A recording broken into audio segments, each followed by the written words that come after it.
700 مقامات پر اللہ نے یہ کہا بندو نماز پڑھو پڑھو پڑھو. اذان ہو رہی ہے ہوٹل پہ بیٹھا, اذان ہو رہی ہے ٹی وی دیکھ رہا ہے, اذان ہو رہی ہے اپنے معمولات میں لگا.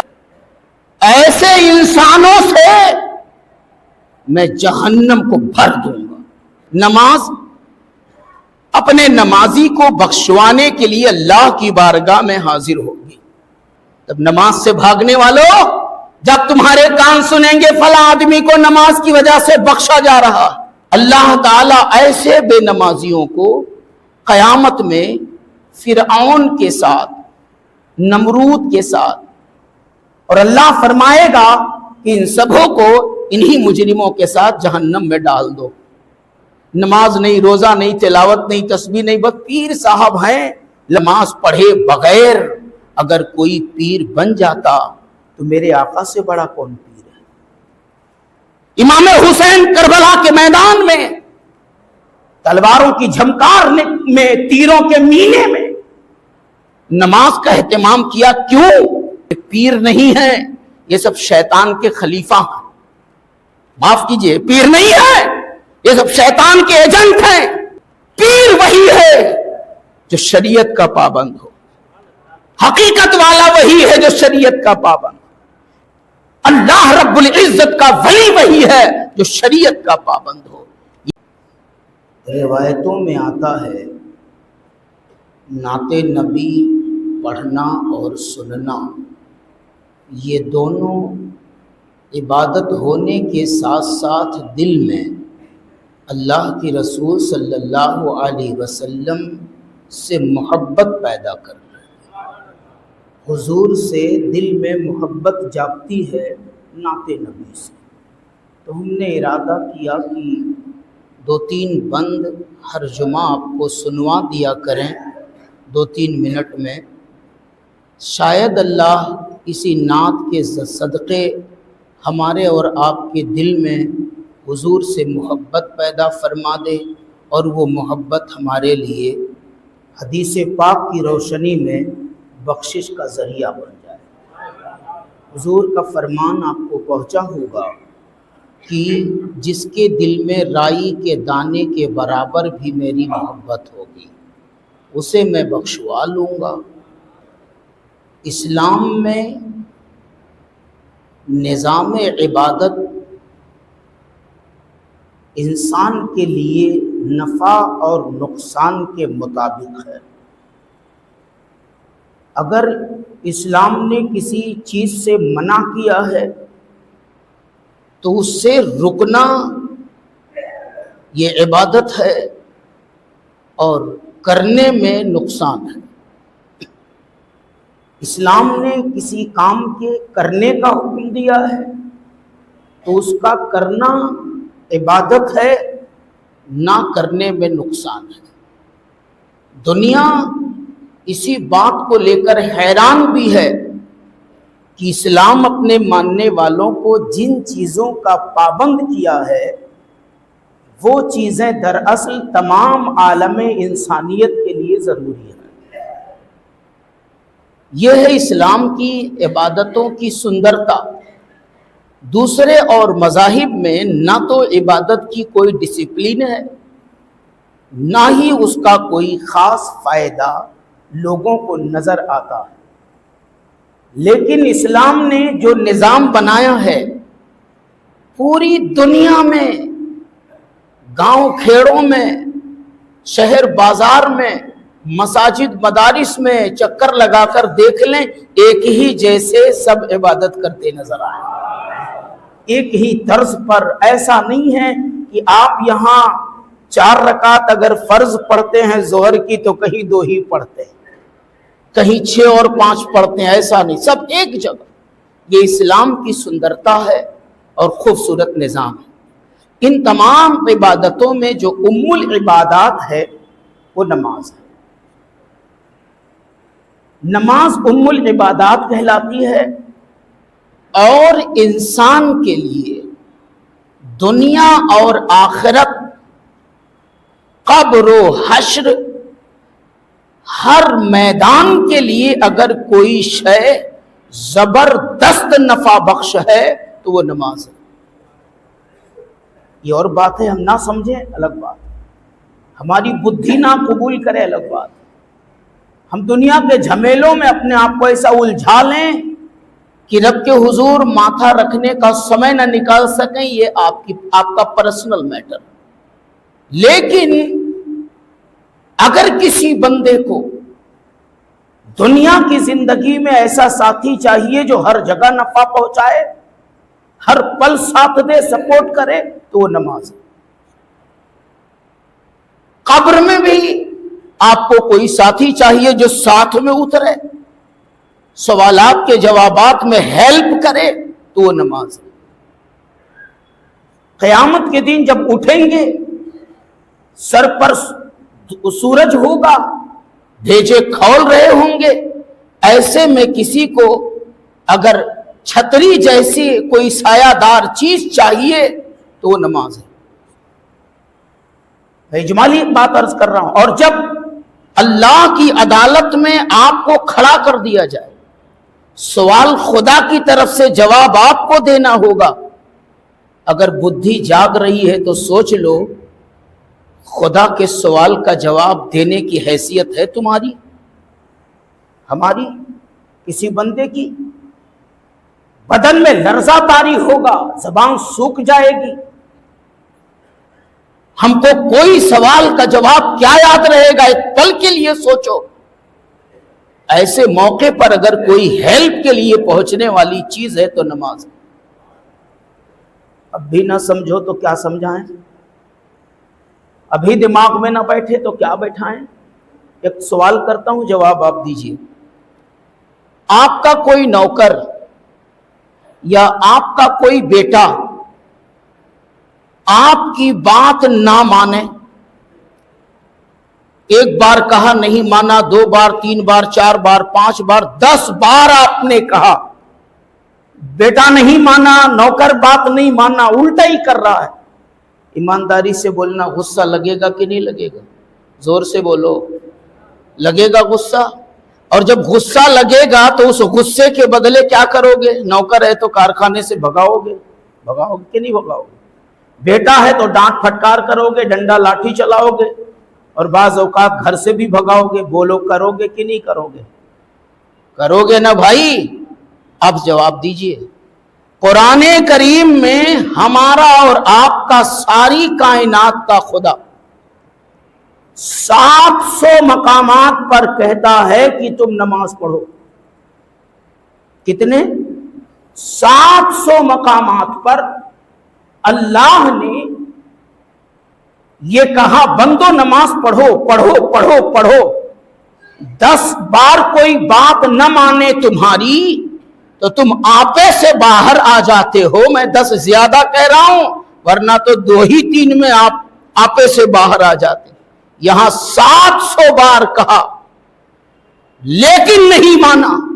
اذان ہو رہی ہے، ہوٹل پہ بیٹھا، اذان ہو رہی ہے، ٹھیلے پر بیٹھا، اذان ہو رہی ہے، گدے پر بیٹھا ہے، اذان ہو رہی ہے، سنیما ہال میں بیٹھا ہے، اذان ہو رہی ہے، ٹی وی دیکھ رہا ہے، اذان ہو رہی ہے، اپنے معمولات میں لگا ہوا، اور کچھ تو اتنے ترقی پر ہیں، اذان ہو رہی ہے، ڈی جے بج رہا، اذان ہو رہی ہے، گانا چل رہا، اذان ہو رہی ہے، پٹاخے پھوٹ رہے ہیں، جماعت کھڑی ہے، پٹاخے دھڑا دھڑ پھوٹ رہے ہیں، پوری مسجد گرگرا رہی ہے، گونج رہی ہے۔ یہ کتنی بڑی سرکشی ہے جناب! 700 بار وہ کہا، اور 80 مقام پر تو باضابطہ صراحت کے ساتھ کہا۔ اب آپ بتائیں اسے ناراضگی ہوگی کہ نہیں ہوگی؟ اب وہ اگر جلال میں آئے تو سوچو کیا ہوگا، اب وہ اگر غضب میں آئے تو سوچو کیا ہوگا۔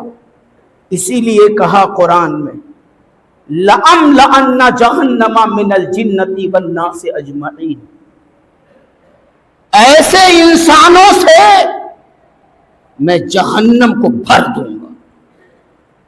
دل پہ یہ بات لے سکتے ہو تو لے لو، اڑاؤ گل چھرے، کرو مستیاں، سو تان لو 10 بجے تک۔ ہم کیا کر سکتے ہیں؟ لوگ تو مولوی لوگ ہیں، 2 کوڑی کے آدمی، ہماری کیا گنتی ہے؟ لیکن جو سچ ہے وہ منبر سے پہنچا رہا ہوں۔ سو ایک دن تمہاری نیند ایسی اٹھائی جائے گی کہ پھر تمہیں نیند نہ آئے گی. کرو آرام. جب تمہارا یہ آرام چھینا جائے گا تو آرام کے لیے ترس جاؤ گے. اور زیادہ دن بعد نہیں، بس یہ روح جسم سے جدا ہونے دیجئے، بس مٹی میں آپ کو ملنے دیجئے، بس اوقات سمجھ میں آ جائے گی. وہ بھی دور ہے، خالی لڑکھڑا کے بسترے مرگ پر پڑیں اور روح حلق میں لڑکھڑانے لگے، گھڑگھڑانے لگے، بس تمہاری اوقات تم کو سمجھ میں آ جائے گی.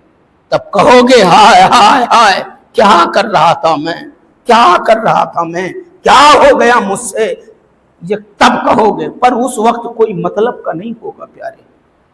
حدیث میں آ جاؤں، ٹائم نہیں ہے، کم ہے، میں بہت شارٹ میں عرض کر رہا ہوں. سمجھ سکو تو سمجھ لو، جاگ سکو تو جاگ جاؤ، ابھی اپنے آپ کو بیدار کر سکو تو کر لو پیارے، ورنہ آگے معاملات بڑے ہارڈ.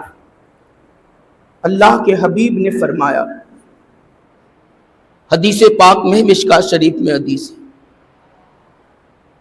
جو نماز کو محفوظ رکھتا ہے، جو نماز کو قائم رکھتا ہے، اس کے لیے نماز دلیل ہے، برہان ہے، اور قیامت میں نجات ہے.